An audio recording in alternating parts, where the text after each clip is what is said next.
Perdón, déjame abrir el chat. Eso me faltó. Ok, así que entonces, vamos a hablar un poco acerca del código genético y cómo es que ocurre la transcripción. Ya nosotros vimos cómo es que se acomoda la cromatina, ¿verdad? Cómo es que se... Dame un minuto, por favor.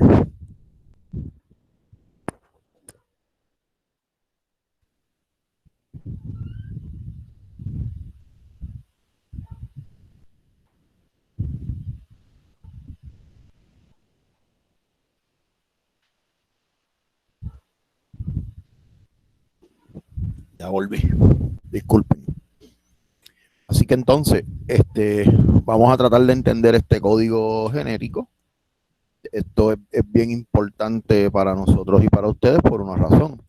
Recuerden que tenemos que tratar de entender cómo yo llego de 4 nucleótidos, porque ese es el lenguaje, 4 nucleótidos, voy a llegar a 20 aminoácidos. Así que esto se expande. Máxime cuando ya se sabía que yo podía tener miles, millones de estos nucleótidos acomodados en lo que yo llamo DNA. Entonces, ¿cómo yo puedo pasar de todos estos nucleótidos, de estos arreglos múltiples de estos 4 nucleótidos en polímeros hacia un código de aminoácidos? ¿Y quién llevaba la responsabilidad de poder llevar a cabo esta función? Así que entonces, ¿verdad? El código genético usa bases de ribonucleótidos como si fueran sus letras. Así que ya esto nos dice que el primer paso fue saber quién realmente me estaba dando a mí el mensaje para yo hacer las proteínas. Así que entonces eso nos lleva a cuáles son las características que tiene el código genético. Es lo primero que tenemos que entender. La primera de estas es que es en forma lineal, utilizando ribonucleótidos. Así que entonces ahora ya no tenemos deoxinucleótidos, sino que tenemos ribonucleótidos, y eso solamente es posible si nosotros tenemos una molécula de RNA como intermediario entre el DNA y la proteína. Y es cierto porque esa molécula nosotros le llamamos mRNA. Cada palabra consiste de 3 ribonucleótidos, es decir, que es un triplete de nucleótidos, y ese triplete le vamos a llamar codón. Es no ambiguo. Lo que quiere decir es que cada triplete especifica solamente para un aminoácido. No vamos a tener un triplete que codifique para alanina y el mismo triplete de repente se convierta en el de fenilalanina, sino que cada 3 letras me especifica un aminoácido en específico. Es degenerado porque podemos tener que un mismo aminoácido va a ser codificado por uno o más tripletes de codones. ¿Okay? De hecho, solamente 2 tienen un solo codón y el resto tienen múltiples codones. Debe de tener una señal de iniciación, porque si el mensajero es un código de ribonucleótidos, tiene que tener un punto donde le dice a la unidad traductora, que va a ser el ribosoma, le tiene que decir aquí empiezas y también le tiene que decir dónde va el último aminoácido. No tiene comas, es decir, que no tiene pausa. Una vez la traducción comienza, los codones se leen sin pausa hasta que llegamos al final, a donde esté la señal del stop signal. No solapa. Lo que quiere decir es que los 3 nucleótidos que forman el codón para un aminoácido, ninguno de esos 3 ribonucleótidos forman parte de otro codón. Básicamente es colineal. ¿Okay? Así que la secuencia de los codones en un gene es colineal. Si usted pone la secuencia de los codones en el RNA y los compara contra el gene, va a encontrar un montón de zonas que son iguales. ¿Okay? En eucariotas y en procariotas es básicamente totalmente complementario. Hay unas cositas en el DNA que ya ustedes tienen que haber visto de biología general 1. Por ejemplo, tenemos que recordar que en los eucariotas hay codones y en los procariotas no existen. Así que en los procariotas es colineal full y en los eucariotas pues tiene sus excepciones. Y el código, jóvenes, es básicamente universal. Bien, ese sistema de codones en el mensajero va a ser usado por virus, procariotas, los arqueos e inclusive los eucariontes. Así que entonces, jóvenes, ¿cómo nosotros comenzamos a construir esto? Pues mire, lo primero fue encontrar cuáles eran los patrones, que era lo que se observaba entre una especie y otra. Lo primero que se encontró es que el mensajero de RNA servía como intermediario en el dogma, ¿verdad?, de la genética, en donde el gene producía el mensajero y el mensajero producía el DNA. Lo que estaba el mensajero producía la proteína. Lo que está entre medio del DNA y la proteína, que se codifica a partir del gene, va a ser el mensajero. Así que la información genética siempre la va a tener el DNA, porque recordemos que el DNA es el molde para yo hacer el mensajero, que es el intermediario. Así que básicamente, ¿verdad? El código lo que va a hacer es generar una proteína a partir de un mensajero. El sistema se dice que es en triplete, ¿verdad? Da 64 codones para especificar 20 aminoácidos, porque si nosotros nos dejamos llevar, ¿verdad?, por la matemática, 4 a la 1 es 4, y entonces tendríamos que sacar 20 aminoácidos, perdón, partiendo de 4 nucleótidos, y era un poco difícil el poderlo acomodar así. 4 a la 2 es 8, ¿verdad?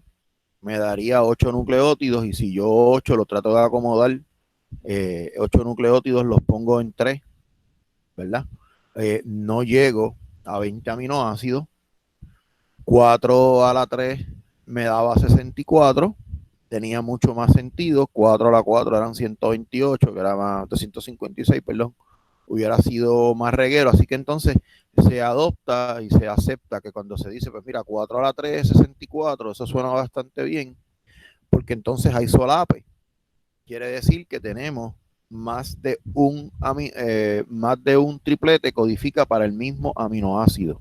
Así que esto entonces reducía los chances y era el modelo que más encajaba en términos matemáticos. También nos lleva a que el marco de lectura era la secuencia continua de nucleótidos, pero son ribonucleótidos. Experimentaciones utilizando inserciones y deleciones causaron unas mutaciones que yo le llamo mutaciones de marco de lectura o frame shift mutation. Eso provocaba, cada vez que tú quitabas o añadías una letra, el mensaje se distorsionaba. Se distorsionaba, jóvenes, porque si yo elimino, vamos a suponer que yo tengo 9 nucleótidos, que son 3 codones, ¿verdad? Eso 3 codones. Y yo le quito una letra. Al yo quitarle la letra, tengo 8. Entonces, dependiendo de dónde quite la letra, puede suceder que si la quito al principio no se lee el inicio, y si la quito a mitad, ahora al tener 8, voy a codificar solamente 2 aminoácidos y no voy a poder codificar el tercero. Por otro lado, yo puedo poner una inserción, es decir, en donde tengo 9, ahora tengo 10, y eso me va a alterar, porque dependiendo de nuevo la posición donde yo lo ubique, y ese ejemplo lo vamos a ver más adelante, la posición donde yo lo ubique va a causar que el mensaje se pierda. Así que entonces la naturaleza de que era de 3 en 3 se hizo básicamente induciendo estas mutaciones en el marco de lectura. Y aquí tenemos, ¿verdad?, un ejemplo en donde el marco inicial está en la figura A, y ahora, ¿verdad?, aquí yo lo que tengo es GAG, GAG, GAG, ¿verdad? Tengo tripletes que codifican todo el tiempo para el mismo aminoácido. ¿Qué sucede ahora cuando yo le pongo una C en el camino? Pues básicamente, jóvenes, esa C en el camino, acá yo tenía GAG todo el camino, y ahora resulta que tengo GAC, GGA, GGA, GGA. Así que eso está fuera del marco y cambia por completo, ¿verdad? el mensaje que se quiere llevar, porque ahora no es lo mismo GAG, que es vasopresina, a tener GGA. ¿Ok? Entonces, bien, ahora yo vengo e inserto por completo el GAG. Cuando yo inserto el GAG, vean lo que sucede. GAG, fuera del marco. ¿Por qué fuera del marco? Porque era GA y G, y ahora tengo GAC, AG y G. Así que ahí tengo otros aminoácidos que se estaban codificando. Bien, eso lo que me quiere decir es que cualquier alteración que yo incurra, ¿verdad? En el marco de lectura va a cambiar. Esto también demostró, jóvenes, que el código no solapa. No solapa porque yo no puedo, ¿verdad? Y usamos este ejemplo.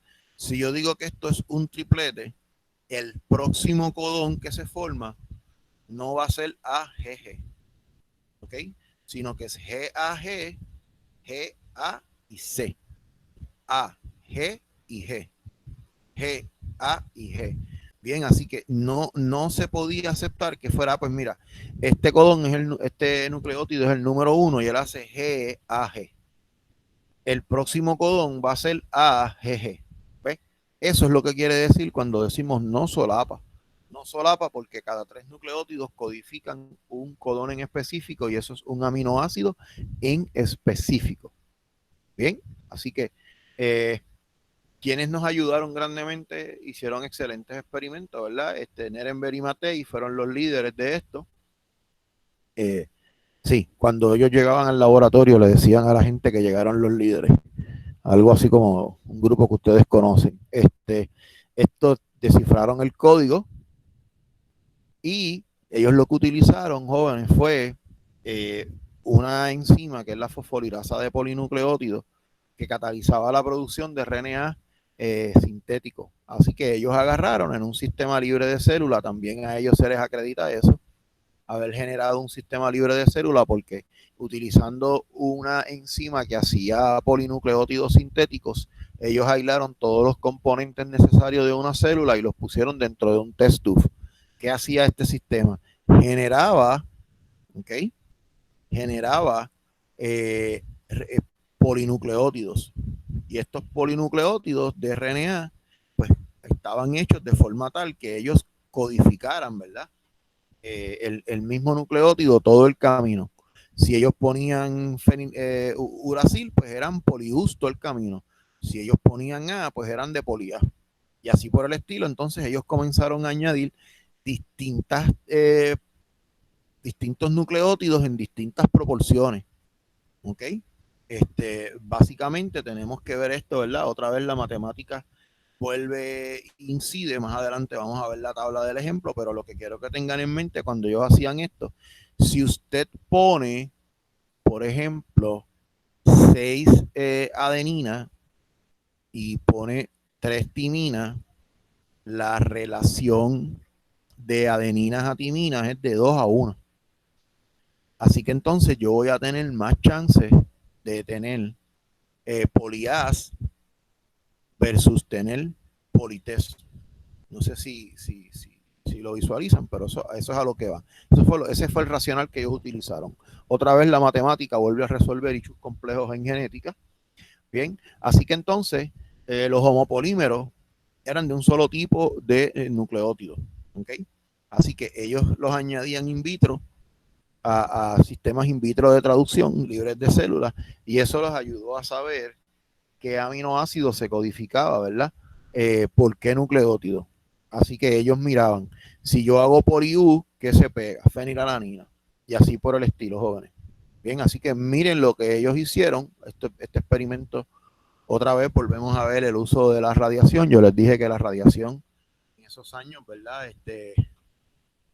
Literalmente se le acredita por haber acabado con una generación de científicos porque se usaba la radiación y no se conocía por completo el poder que esta tenía y muchos de ellos murieron. Y aquí entonces vean esto, jóvenes. Yo tengo un mensajero artificial. Era artificial porque recuerden que yo tenía una enzima, una fosfolidasa, que hacía los polinucleótidos. Así que ellos miraban la incorporación de fenilalanina, que era un aminoácido, Y ese aminoácido fenilalanina es codificado por un codón que es UUU. Bien, así que miren la radiación. Cuando no hay nada, las cuentas eran 44 cuentas por minuto, que eso es lo que está en el ambiente. ¿Okay?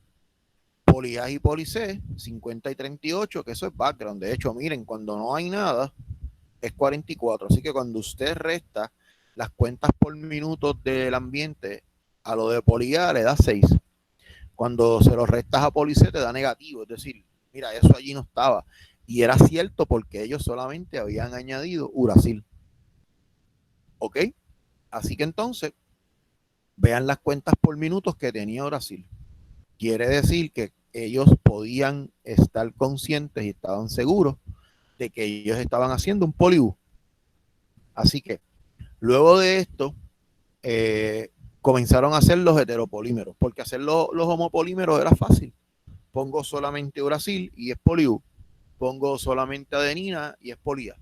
Y así lo mismo con citosina y guanosina. Pero ¿qué sucede cuando yo quiero mezclar esto? Pues miren, esto fue lo que les mencioné, que les dije que entonces la genética vuelve otra vez a ser impactada por las matemáticas. Entonces ellos aquí ponen los distintos nucleótidos marcados. Bien, y aquí 3A, el posible triplete era A, ¿verdad? Y ellos miran cuál es la probabilidad de que ocurriera AAA. Pues un sexto a la 3, ¿verdad? Porque hay poquitas A echadas, lo que había era muy pocas A, es 1 en 216. Y eso era un 4.4% de que usted encontrara AAA. Pero ¿qué pasa? Como ellos añadieron Cs, más Cs que A, miren lo que ellos encontraron. ¿Cuál es la probabilidad de nuevo de que tenga una C y dos A? Pues ¿cuáles son los posibles tripletes que yo podía formar? AAC, ACA y CAA. Así que la probabilidad de A de 2A es un sexto a la 2 y la probabilidad de tener más C que A, ¿verdad? Pues era 5 de 6. Así que entonces eso me da un 6.9%. Ahora lo cambio a tener 2C y una A. ACC, CAC, CCA, pues un sexto, que es la probabilidad de tener una A, por 5 sextos, porque yo había añadido a esa mezcla más C que A, y eso me da un 34%. ¿Cuál es la probabilidad de que yo sintetice todos con C? Pues 57%. Todo esto sumado daba 100. Así que ellos lo controlaron añadiendo más C que A y le dejan ahora a la enzima hacer el trabajo. Y lo interesante de este experimento, jóvenes, es esto que está aquí. Bien, se comprobó lo que ellos decían. Menos del 1% de los aminoácidos codificados eran lisina. Lisina se hacía con AAA. Y aquí usted tiene un por ciento final de AAA de 0.4. Eso es menos que 1, ¿verdad que sí? Eso no cabe la menor duda que es menor que 1. Glutamina se encontraron 2. Bien. Una C y 2A. Mírenlo aquí. ¿Ok? Se encontraron 2 asparagina. Asparagina también se codificaba por una C y 2A. Mírenlo acá, sigue siendo lo mismo, no se altera. Treonina era 2C y una A. Y 2C y una A me decía a mí que yo iba a encontrar un 34% de la población ahí. Histidina, encontré 14, que son 2C y una A, una C y 2A. Histidina es un poco de los aminoácidos que sirven Webling.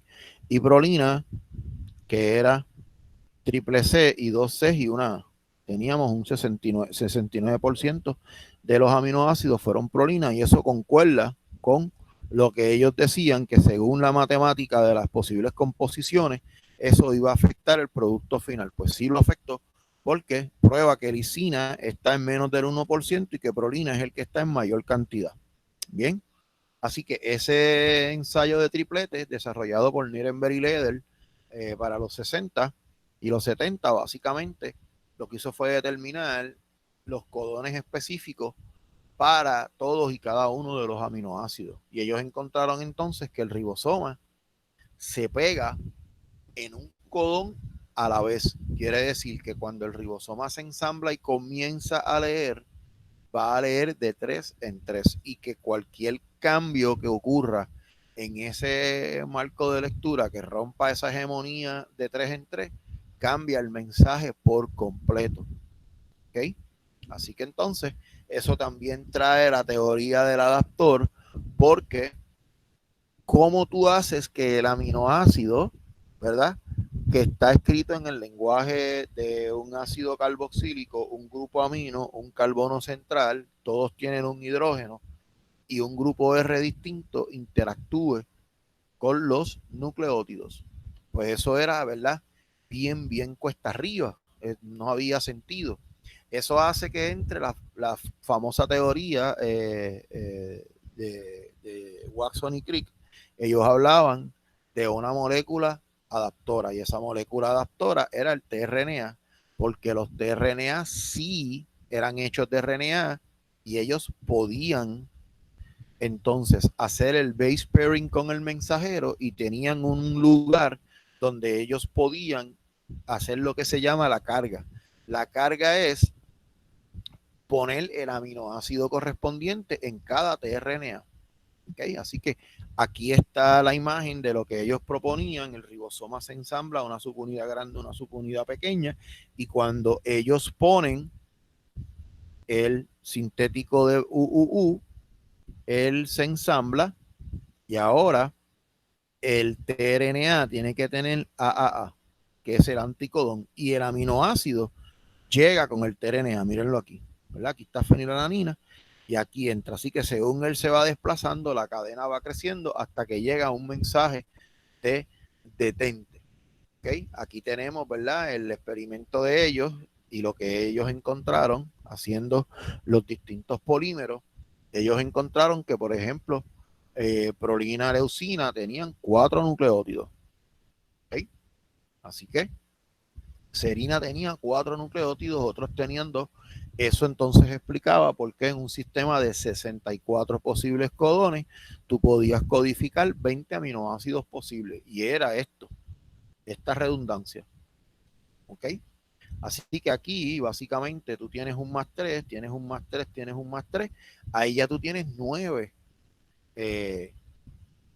nucleótidos, 9 codones que básicamente están asignados al mismo aminoácido. O sea, prolina tenía un más 3, leucina tenía un más 3, serina tenía un más 3. ¿Ok? Sin embargo, habían casos como el de metionina que solamente tenía 1 y ese es único.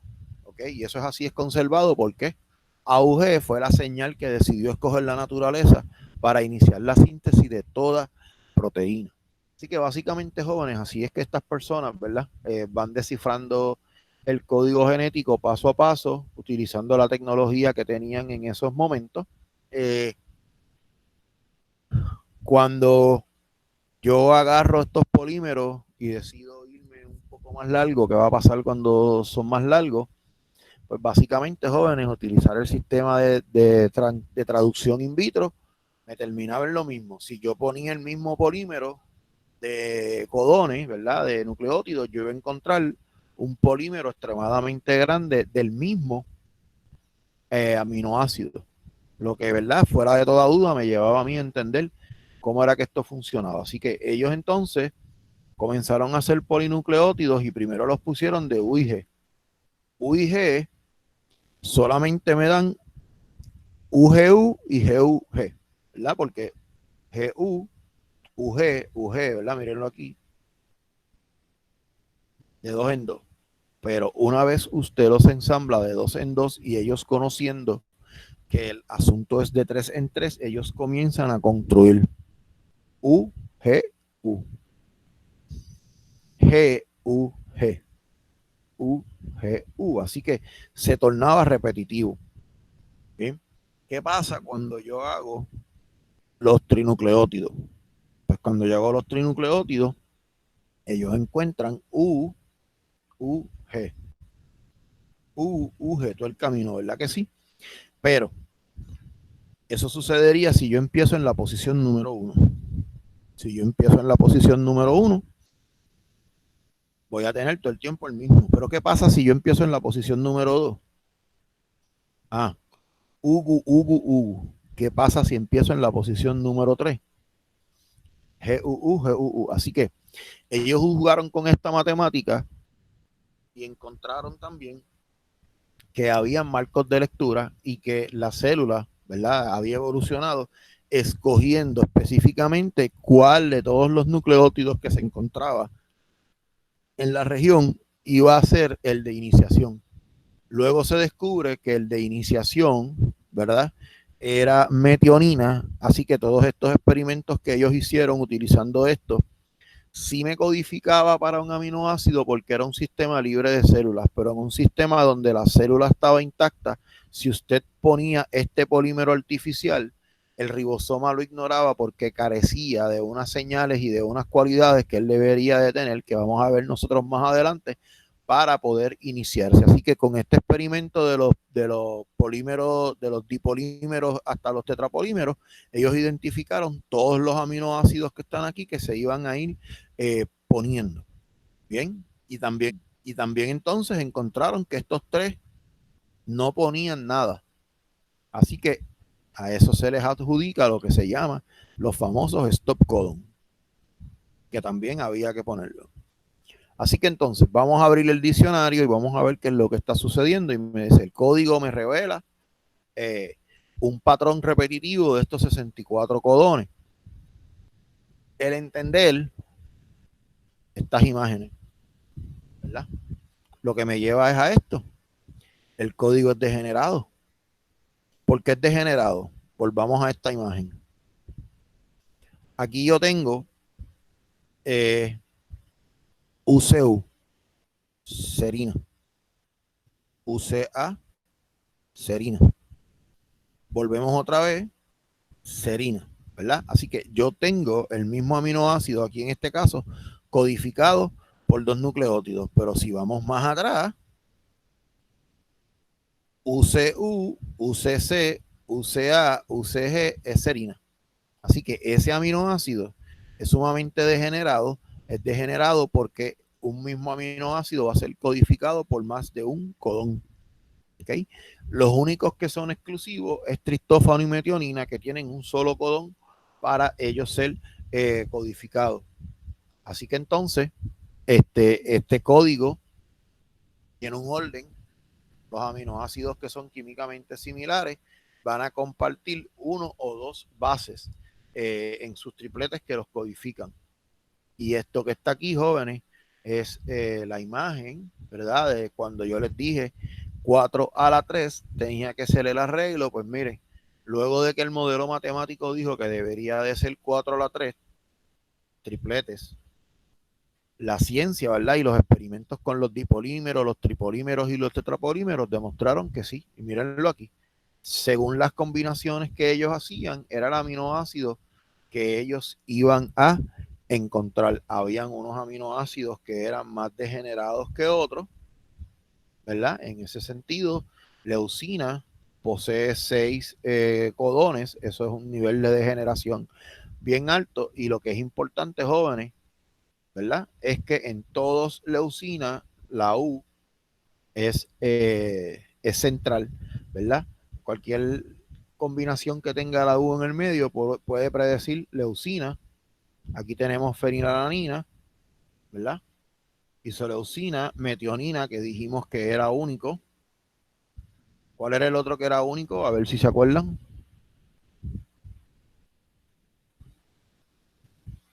Tristófano. Muy bien, Sofía. El tristófano era el único que iba a ser de uno. Entonces aquí tenemos 3 codones que significan stop. Eso presentaba otro reto. La secuencia per se UAA, UAG o UGA era necesario para que el sistema entendiera que se tenía que detener. Eso vamos a ver más adelante que no fue así. ¿Okay? Así que básicamente, jóvenes, esta tabla es la que ellos predijeron y esta tabla es cierta. Lo que ellos encontraron cuando hacían los múltiplos de 3 en 3 era totalmente cierto y ellos podían predecir los aminoácidos. Esto también me trae a lo que se llama la hipótesis del wobble o el Webling. Lo que me quiere decir es que los primeros dos nucleótidos son los que van a predecir el aminoácido que se va a poner sin mirar mucho el tercer aminoácido. ¿Ok? Así que entonces esa tercera posición está más abierta a lo que se ponga y no tiene que tener un base pairing 100%. Basta con tener un base pairing los primeros dos puntos para que esta pueda funcionar. Bien, así que si lo vemos aquí, por ejemplo, UU, UU, CU, CU, CU y CU, no importa quién esté en esta posición, la célula sabe que ahí va leucina. ¿Ok? Porque si no, jóvenes, si yo tengo 64 codones para poner 20 aminoácidos, estaríamos hablando que la molécula adaptora que mencionamos ahorita, se las voy a volver a refrescar, el tRNA. ¿Cuántos tRNA yo necesitaría si no existiera esto? Vamos a ver si alguien tiene una idea. ¿Cuántos tRNA yo necesitaría si no existiera el wobble?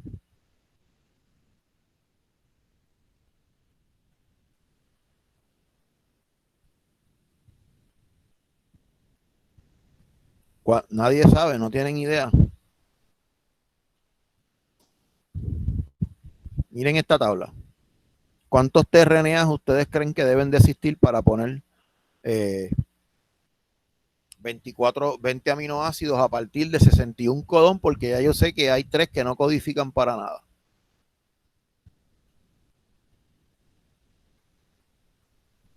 No hay valientes. Voy a empezar a abrirle los micrófonos para que me hablen.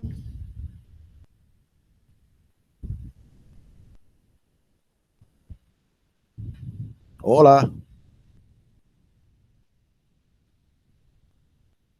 Jóvenes, deberían de existir 61 tRNA si no existiera esto.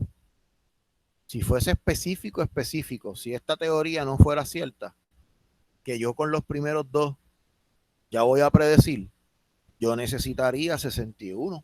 Porque si yo no puedo predecir con los primeros dos, obviamente la predicción correcta sería con los 3 nucleótidos. Así que entonces me llevaría, si tengo 64 y 3 dan la señal de pares, es obligado, obligado que tienen que haber 61. Pero la realidad es que eso no es así. Y esto no es así, ¿verdad? Porque esto tiene, también aplica el concepto de polaridad. Si la primera base en el tRNA en el 5' es A, acá parea con U. Si tengo C, parea con G, ahí es conservado. Pero ahora es donde viene la parte degenerada. La G del RNA de transferencia se puede pegar a C o a U en el mRNA. La U del tRNA de transferencia reconoce a A, pero también reconoce a G. Y la inosina, que es un nucleótido irregular que se observa en los RNA, lo mismo que se pega con A, con U, que con C. Así que entonces, mis hijos, eso es lo que apoya la teoría del wobble, que G, U y I, en este caso, muestran lo que se llama promiscuidad. Lo mismo que enlazan con uno, que enlazan con el otro. Y eso entonces abre esta tercera posición, hace que sea mucho más soft a la hora de yo hacer el enlace. Basta con yo tener los primeros dos, ya yo puedo predecir. ¿Quiénes son los especiales? Metionina. Y metionina tiene un solo codón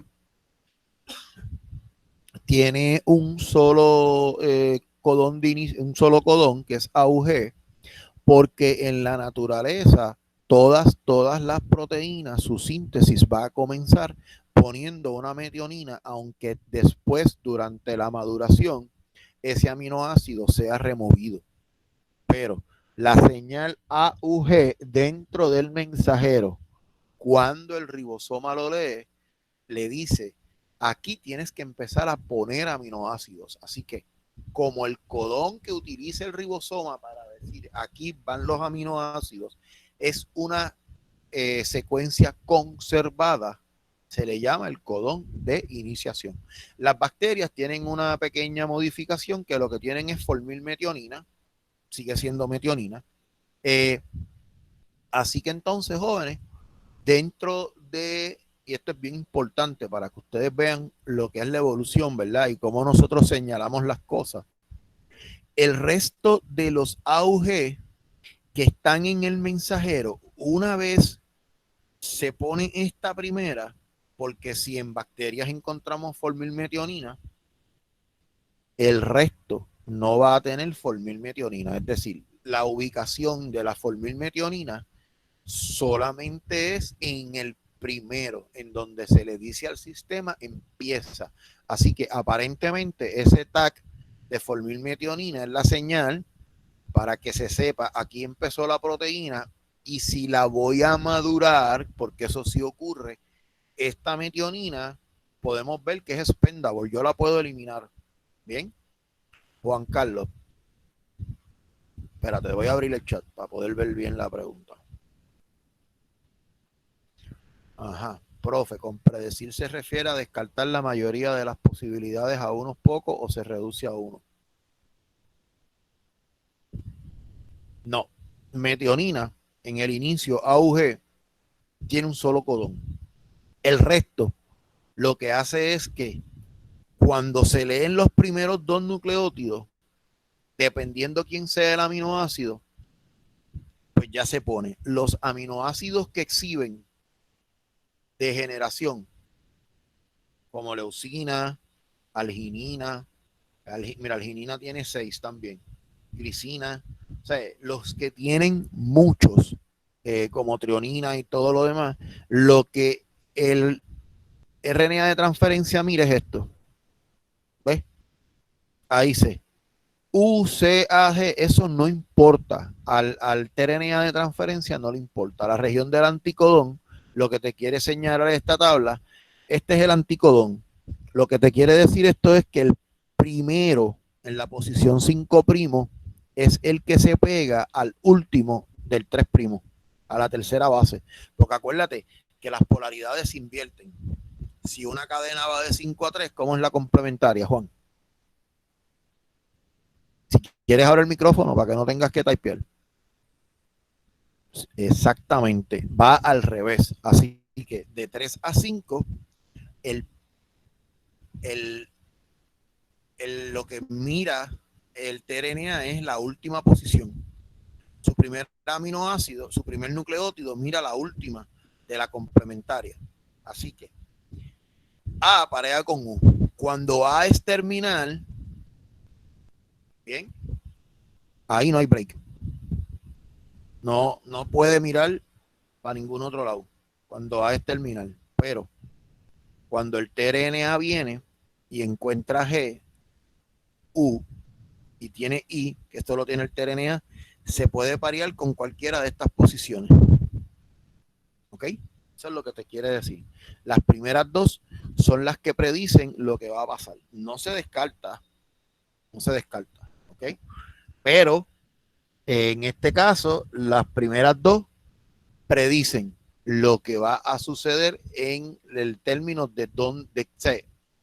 Las primeras dos aquí, ya tú sabes que eso va a ser isoleucina, porque yo no tengo 61 moléculas adaptoras. Y cuando digo moléculas adaptoras, me refiero a que yo no tengo 61 tRNA. No los tengo. La célula no codifica 61 genes de tRNA. Así que básicamente ella codifica menos genes de tRNA y eso también aboga, ¿verdad? Por apoyar la teoría de que, mira, con solamente las primeras dos bases, ya yo puedo predecir la tercera bases. Y cuando digo predecir, es que no importa lo que esté, el tRNA va a mirar los primeros dos y los va a soltar en muchos de los casos. Y entonces esto nos da un código de 64 codones para 20 aminoácidos y me da mayor flexibilidad porque acuérdate, si tú te limitas a tener un codón por cada aminoácido, la diversidad genética fuera un desastre.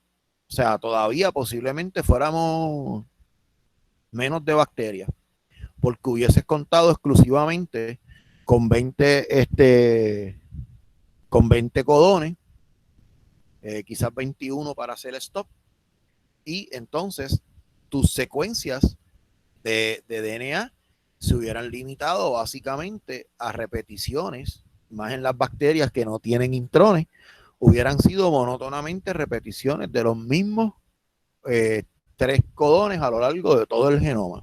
Así que entonces, esto a mí, al yo poder poner cualquier cosa en la tercera posición, hace que yo sea más diverso, porque en términos aquí de secuencia, pues ya yo tengo 64 posibles secuencias. Cuando tú multiplicas esas secuencias por 3, hace que el DNA, ¿verdad?, sea un tanto más dinámico.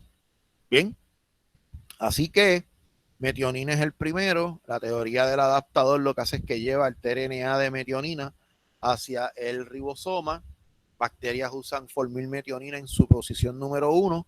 El resto de las metioninas no son formiladas.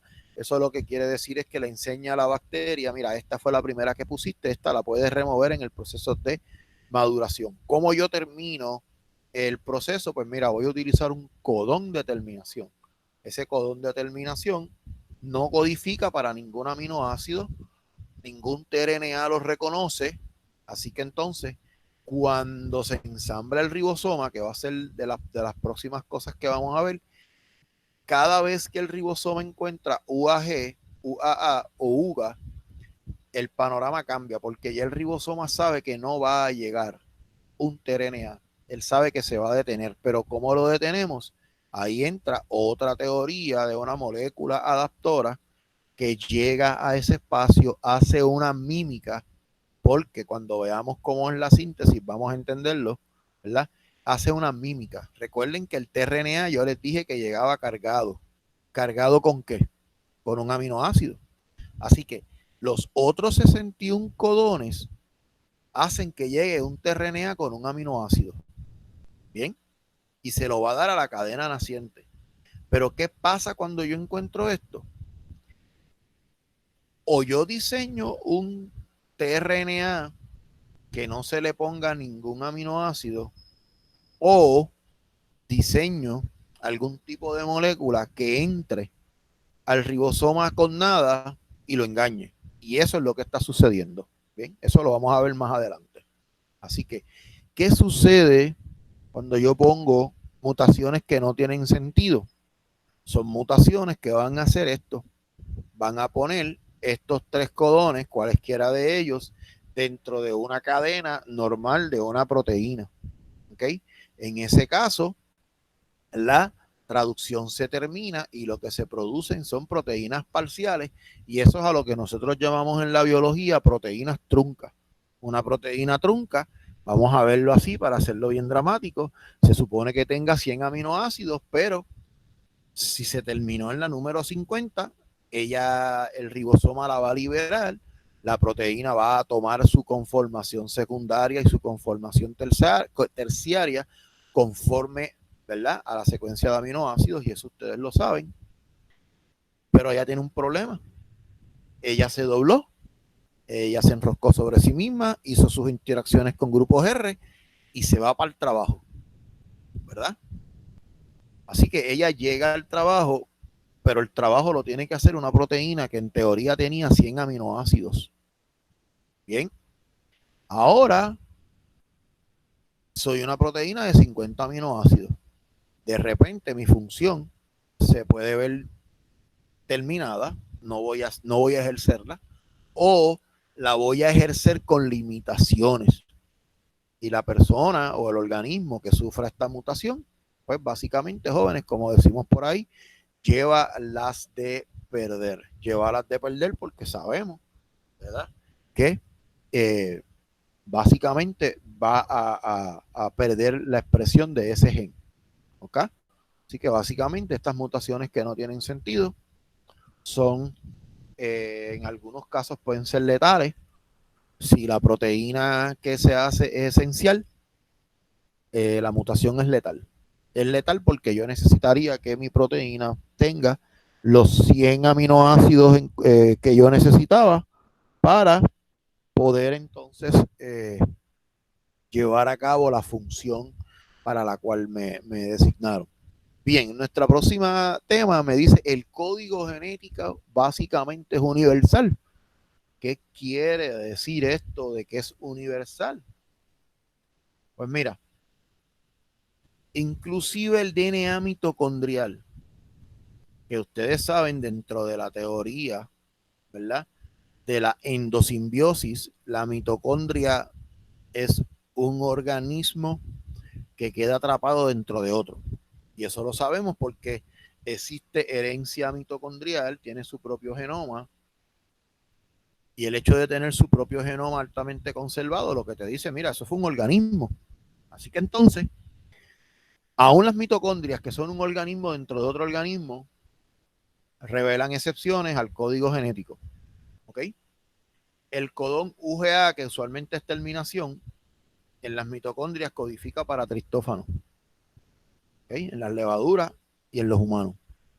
El codón UA usualmente es isoleucina. En la mitocondria, ¿verdad?, de los humanos, es una inserción que me da metionina. Así que exhibe ciertas excepciones. ¿Cuáles son las excepciones más comunes observadas, jóvenes? UGA, que es un codón de terminación en cualquier organismo. Bueno, pues en las mitocondrias de humanos y levaduras codifica para tristófano. ¿Ok?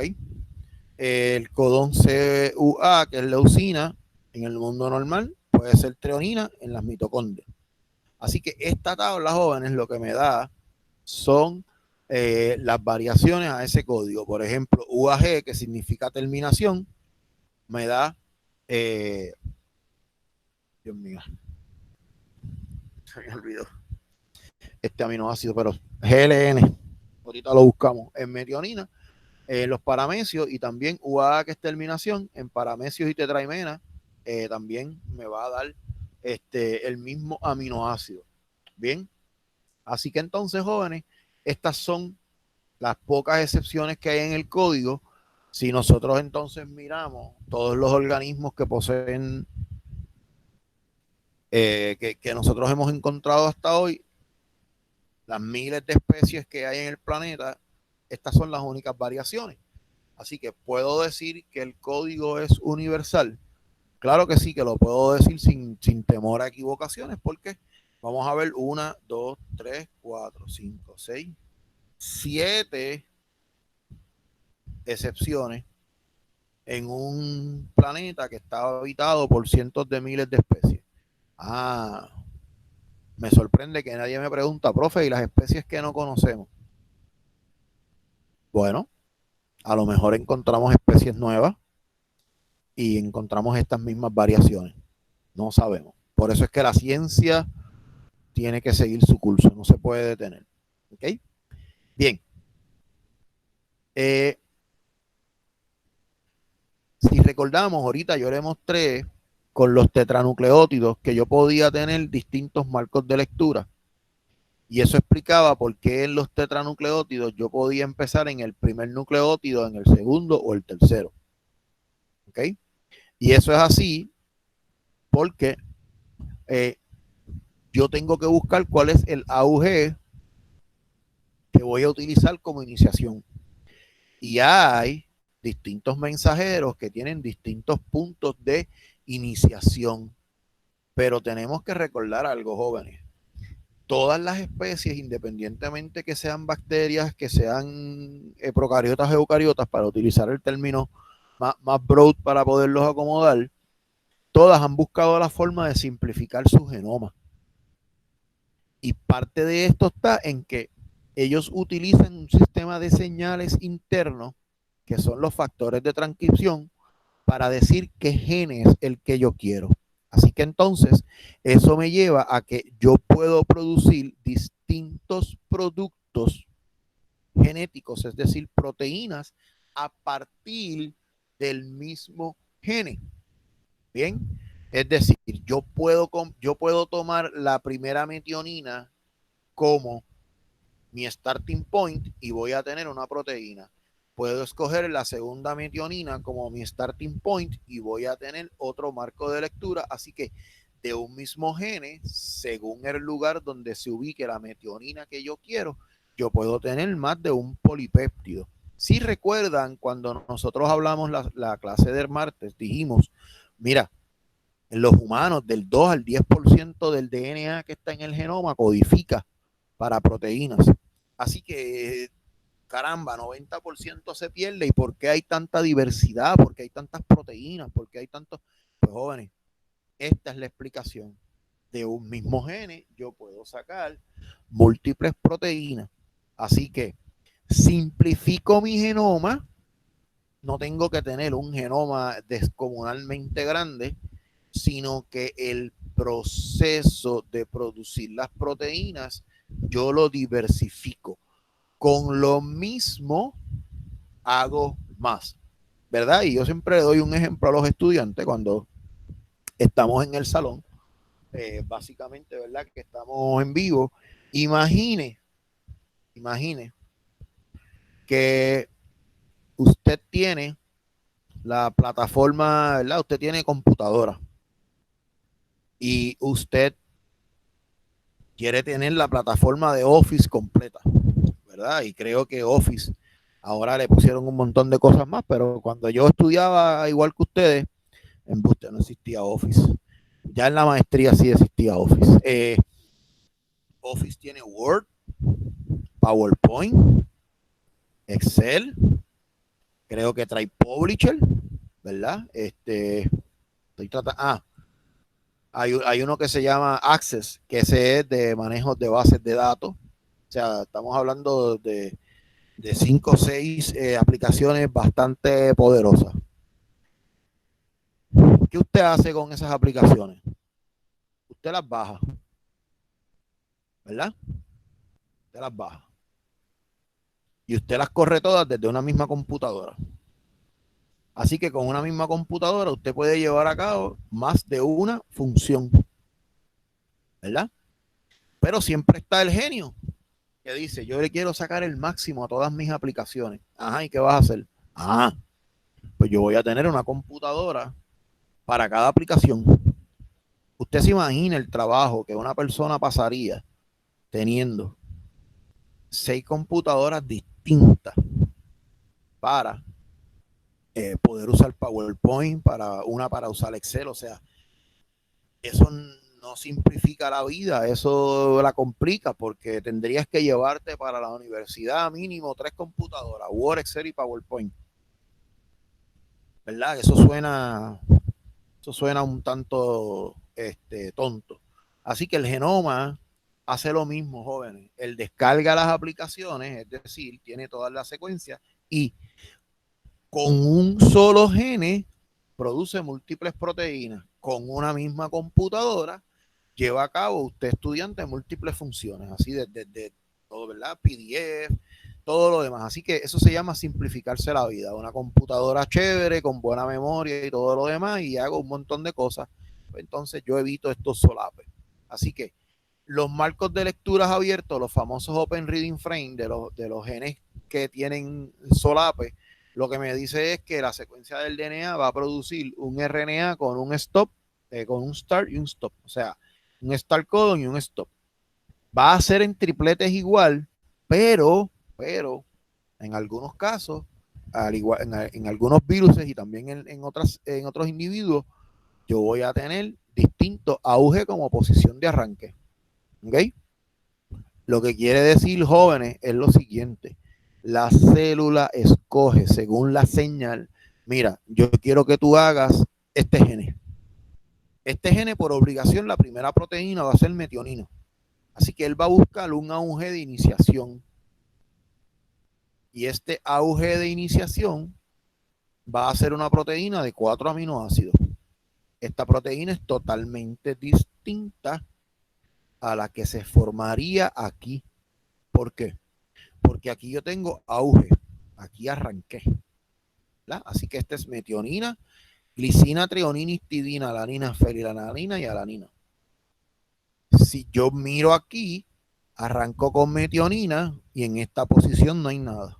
Leucina, no hay nada.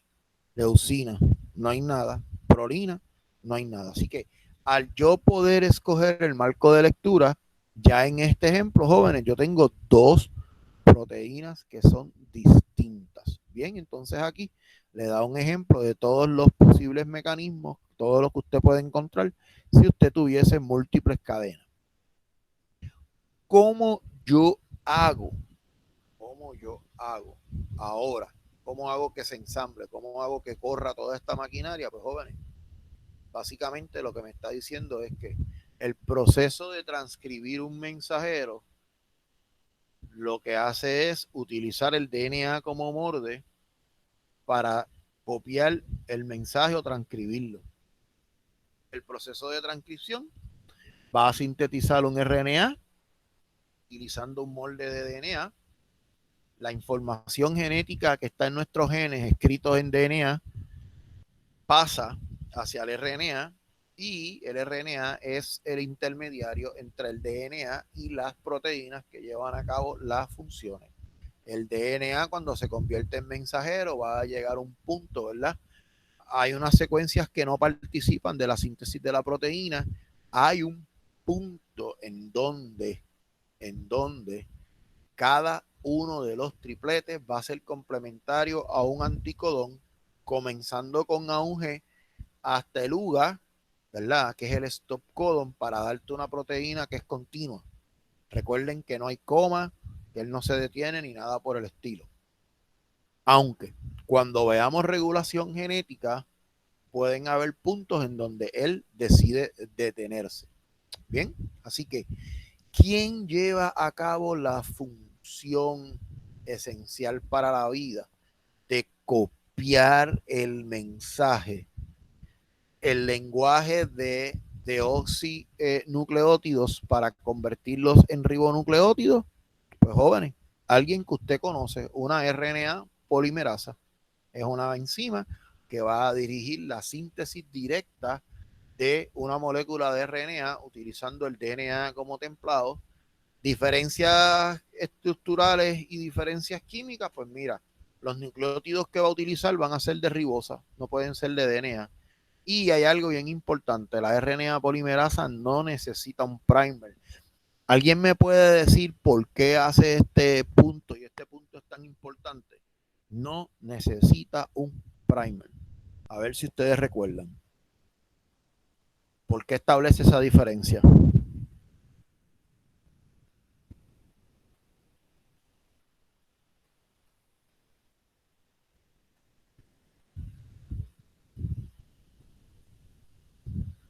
Vamos, voy a empezarlos a llamar, empezar a preguntar, pasando la lista. No necesito un primer para la iniciación. ¿Usted había visto algo similar antes?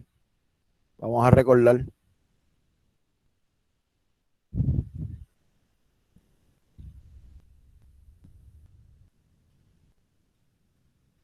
Aidalín, nada. Alba, Amanda, Ámbar, Ángel, Ariana, Ariana Liz, nadie sabe.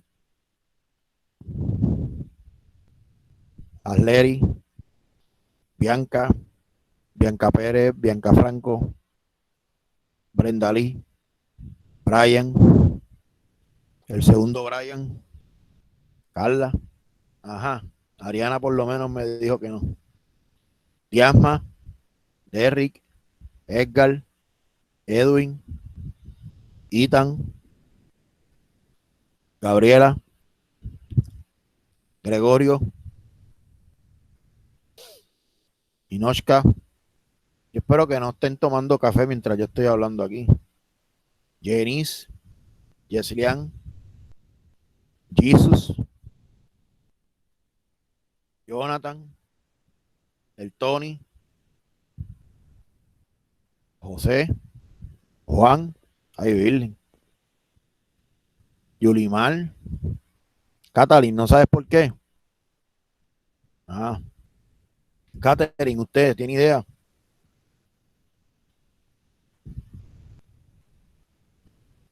Catherine,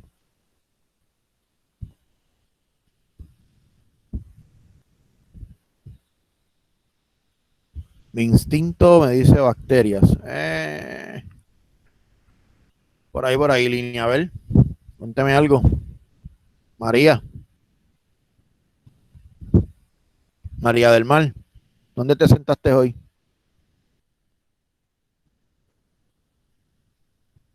Mariel, Marimar, Milien,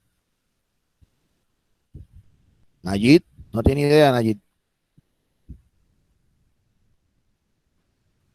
Ok. Neicha,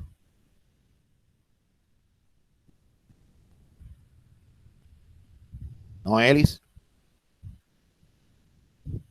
Paola, número uno, Paola número dos. Ninguna de las Paolas sabe. Raúl, Ricardo, Roberto. ¿Por qué es para DNA? María, ¿por qué es para DNA? ¿Qué es para DNA? Está cerca. Charimar, el primer, exacto. Muy bien, María. Porque la única polimerasa que necesita un primer, curiosamente, de RNA es la DNA polimerasa. La RNA polimerasa no puede necesitar un primer de RNA porque sería lo mismo. Así que entonces sí, esa es la respuesta. Así que nucleótidos trifosfatados, DNA más la polimerasa, me va a dar nucleótidos monofosfatados en un polímero que yo voy a llamar mensajero. ¿Ok? Bien. Eh, Productos de la transcripción que son bien importantes. Y es que la transcripción lo que produce es un RNA de cadena sencilla. Es lo que se llama un single strand RNA. ¿Ok? Se utiliza de las dos cadenas una cadena molde. Eso es lo que se llama un template strand. ¿Bien? La transcripción comienza, ¿verdad? Con la RNA polimerasa pegándose al templado de DNA, al molde, en el sitio del promotor. Quiere decir, jóvenes, que la polimerasa no se puede pegar donde ella quiera. Así que el sitio del promotor es un lugar específico, una secuencia específica dentro del DNA que le dice a la polimerasa, en esta zona hay un gene que se va a transcribir. Y la polimerasa se pega. Así que esa polimerasa va a ser allí llevada, ¿verdad? Por el promotor, y esa región del promotor va a ser reconocida por unos factores de transcripción que reciben la señal de la célula. Si la célula dice yo quiero más hemoglobina, los promotores entonces van, accesan el gene de hemoglobina, la cadena alfa y la cadena beta, para que se genere más hemoglobina. ¿Ok? La subunidad Rho es responsable, ¿verdad?, de reconocer el promotor, y ella va a iniciar en ese punto la transcripción. Así que aquí tenemos, ¿verdad?, los componentes de la transcripción, la holoenzima de la polimerasa, la subunidad Rho, ¿verdad?, va a llegar a la región del promotor, y dijimos que la región del promotor era una secuencia cis, es un fragmento de DNA que le dice a la polimerasa, por aquí se empieza. Así que Rho lo que hace es llevar a la RNA polimerasa hacia el promotor. En esa zona, el DNA se abre. Ahí hay una población de qué nucleótidos usted pondría si usted quiere abrir rápidamente después del promotor para que la polimerasa haga la síntesis. Vamos a ver. ¿Qué nucleótidos usted pondría que usted dice esto es fácil romperlo?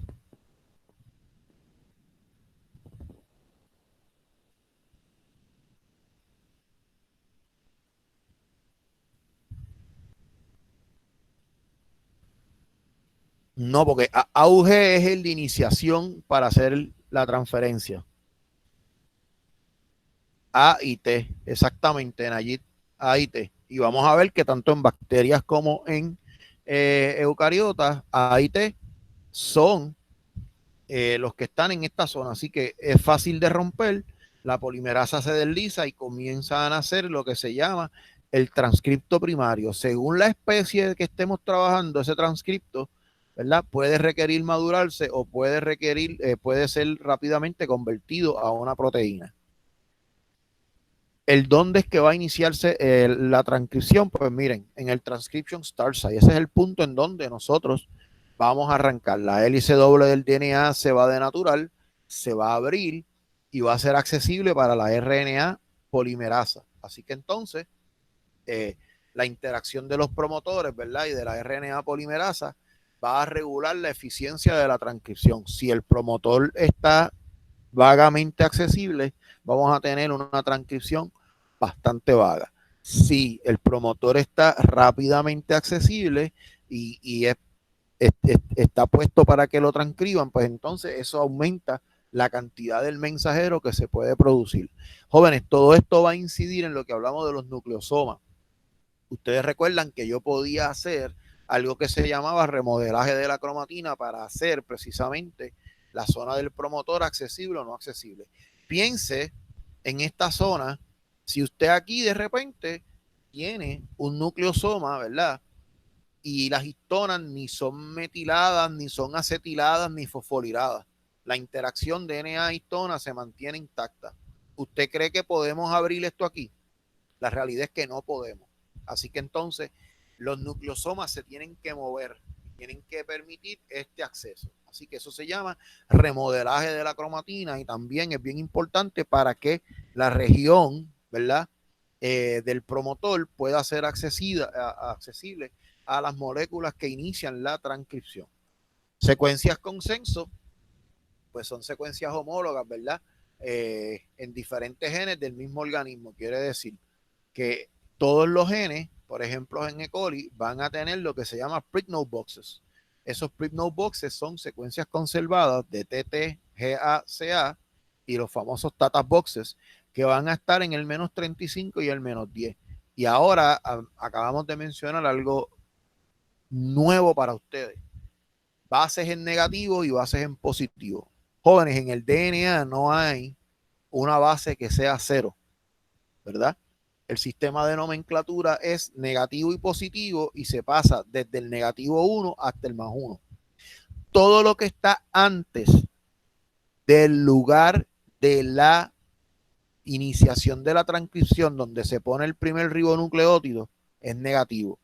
Desde donde se pone el primer ribonucleótido hasta el final es positivo. Así que antes de yo comenzar la síntesis, hay unas regiones que yo las voy a llamar Pricknote boxes y están negativos. Negativo es antes de el lugar de la iniciación. Así que la cadena se tiene que alargar, ¿ok? Y el alargamiento de la cadena lo que va a hacer es que el ribosoma va a encontrar el mensajero, ¿ok? Cuando el ribosoma se añade a la cadena de RNA, la subunidad RO se va a despegar de la enzima y ocurre, ¿verdad? El procedimiento inicia en la dirección del core enzyme, es decir, aquí la RNA polimerasa no se anda preocupando de que se tienen que separar las dos cadenas, de que tiene que poner una unidad aquí, una unidad allá. No, porque la transcripción del mensajero no es como la replicación, que fuerza que se repliquen las dos cadenas. Aquí solamente se necesita una cadena y es la cadena molde. ¿Okay? Así que aquí tenemos, llega la RNA polimerasa, ¿okay? La subunidad RO le ayuda, reconoce la zona del promotor. Jóvenes, todo lo que está en el promotor está en la posición negativa. ¿Por qué? Porque el starting site, el más 1, es después del promotor. Así que se pega, se disocia RO y ahora comienza la cadena naciente según él va por ahí. Todo esto que está aquí son positivos, todo esto que está del promotor hacia atrás son los negativos dentro de la secuencia. ¿Cómo se termina? Porque todo lo que empieza tiene que terminar. La enzima, ¿verdad? Va a atravesar el gen entero hasta que encuentra una secuencia de nucleótidos que le dicen, mira, esto se terminó. En bacterias, la terminación, ¿verdad? Básicamente termina porque cuando el mensajero está listo, va a formar un hairpin, que es como cuando un pelo se dobla. Eso mismo, un hairpin es cuando el pelo se dobla. A ese tiempo, ¿verdad? Va a depender de unas cosas que se llaman los factores de terminación de Rho. Eso hace que la estructura del hairpin sea inestable en su interacción con la polimerasa y con el mismo DNA y se cae, básicamente como si una fruta estuviese madura que se cae del árbol, pues básicamente eso es lo que va a provocar este punto. Bien, la clase va a llegar hasta aquí, jóvenes. Ya tienen que ir pensando que cuando se acabe este capítulo vamos a tener examen para que el material no se ande sumando. Vamos a tener que comenzar a pasar listas porque la participación hoy es de 56, somos 80 y pico, hay ausencia y no podemos relay, ¿verdad? En que está la grabación porque si te surgen dudas cuando estés viendo la grabación, no te las voy a poder aclarar en vivo. Y la idea de esto no es que usted prenda su teléfono y lo deje ahí puesto y siga durmiendo. La idea es que sean clases, ¿ok? Y tenemos que fomentar la participación de todos los estudiantes. Así que ya los colegas habían mencionado esto y ellos lo que están haciendo es que empiezan a abrir los micrófonos para que usted tenga que hablar y están pasando listas. Así que por favor, vamos a cooperar, ¿verdad? Porque esto es un esfuerzo no tan solo de ustedes, sino de los profesores.